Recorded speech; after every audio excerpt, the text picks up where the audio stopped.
How come there's so many Old Testaments, New Testaments, and in all of those, there's always a difference? You're talking about English translations, right? But it doesn't matter because the first Bible was written in Aramaic and there's no Aramaic No, Bibles.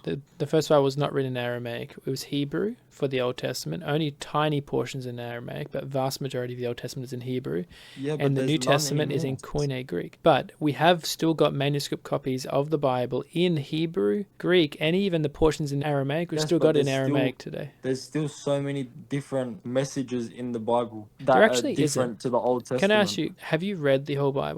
No, I haven't. Okay, so what makes you think there's so many messages that are different to, you said, to the Old Testament? Because with the Quran, you can date it back to when the first Quran was brought into earth, and there's not one comma, not one full stop. Nothing has changed with it. That's not the case, and Muslim scholars are actually coming out saying that the standard narrative of saying the Quran's been perfectly preserved, that's actually not true. Where have you seen that? It's well documented on YouTube. Yasir Qadhi coming out saying we should stop saying the Quran's been perfectly preserved because it hasn't been. And there's 26 different Qurans that are in the world today with different words, different letters, different words. It hasn't been perfectly preserved. So how come every single person that has memorized the Quran says the exact same things?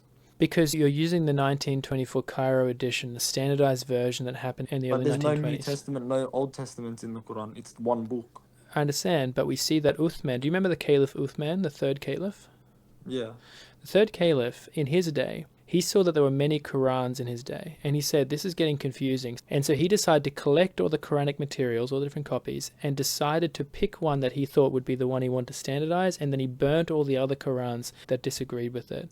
And so even in Uthman's time, the third Caliph's time, there were already many Qurans, and he's having to burn ones that were different. And so you can't say the Quran's been perfectly preserved down to the letter. It's just historically not true. It's what many people claim. It's not factually true.